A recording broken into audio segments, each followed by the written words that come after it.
7 ذوالحجہ 317 ہجری کو بحرین کے حاکم ابو طاہر سلیمانی نے مکہ مکرمہ پر قبضہ کر لیا۔ خوف و ہراس کا یہ عالم تھا کہ اس سال حج بیت اللہ نہ ہو سکا، کوئی بھی شخص عرفات نہ جا سکا۔ انا للہ و انا الیہ راجعون۔ یہ اسلام میں پہلا ایسا موقع تھا کہ حج بیت اللہ نہ ہو سکا۔ اسی ابو طاہر نے حجر اسود کو بیت اللہ سے نکالا اور اپنے ساتھ بحرین لے گیا۔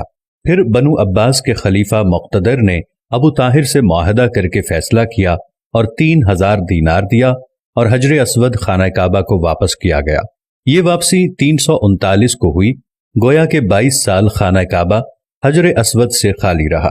جب فیصلہ ہوا کہ حجر اسود کو واپس کیا جائے گا تو اس سلسلے میں خلیفہ وقت نے ایک بڑے عالم محدث عبداللہ کو حجر اسود کی وصولی کے لیے ایک وفد کے ساتھ بحرین بھجوایا۔ یہ واقعہ علامہ سیوطی کی روایت سے اس طرح نقل کیا گیا ہے کہ جب شیخ عبداللہ بحرین پہنچے تو بحرین کے حاکم نے ایک تقریب کا اہتمام کیا اور ان کو بتایا گیا کہ اس تقریب ہی میں حجر اسود کو ان کے حوالے کیا جائے گا۔ اب انہوں نے ایک پتھر جو خوشبودار تھا خوبصورت غلاف سے نکالا گیا کہ یہ حجر اسود ہے، اسے لے جائیں۔ محدث عبداللہ نے فرمایا کہ نہیں، بلکہ حجر اسود میں 2 نشانیاں ہیں، اگر اس میں یہ نشانیاں پائی جائیں تو یہ حجر اسود ہوگا، ورنہ یہ حجر اسود نہیں ہے۔ ایک تو یہ کہ حجر اسود ڈوبتا نہیں ہے، دوسرا یہ کہ آگ سے بھی گرم نہیں ہوتا۔ اس پتھر کو جب پانی میں ڈالا گیا تو ڈوب گیا، پھر آگ میں اسے ڈالا گیا تو سخت گرم ہو گیا، یہاں تک کہ پھٹ گیا۔ محدث عبداللہ نے فرمایا یہ ہمارا حجر اسود نہیں۔ پھر دوسرا پتھر لایا گیا، اس کے ساتھ بھی یہی عمل ہوا اور وہ پانی میں ڈوب گیا اور آگ پر گرم ہو گیا۔ فرمایا کہ ہم اصل حجر اسود ہی لیں گے۔ پھر اصل حجر اسود لایا گیا اور آگ میں ڈالا گیا تو ٹھنڈا نکلا، پھر پانی میں ڈالا گیا تو پھول کی طرح پانی میں تیرنے لگا۔ تو محدث عبداللہ نے فرمایا یہی ہمارا حجر اسود ہے اور یہی خانہ کعبہ کی زینت ہے اور یہی جنت والا پتھر ہے۔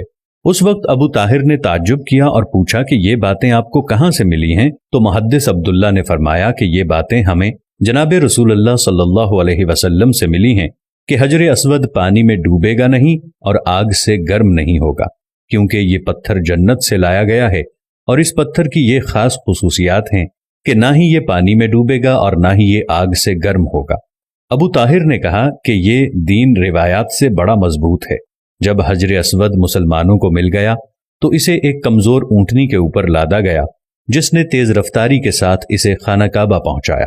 اس اونٹنی میں زبردست قوت آ گئی کیونکہ حجر اسود اپنے مرکز بیت اللہ کی طرف جا رہا تھا، لیکن جب اسے خانہ کعبہ سے نکالا گیا تھا اور اسے بحرین کی طرف لے جا رہے تھے تو جس اونٹ پر لادا جاتا تھا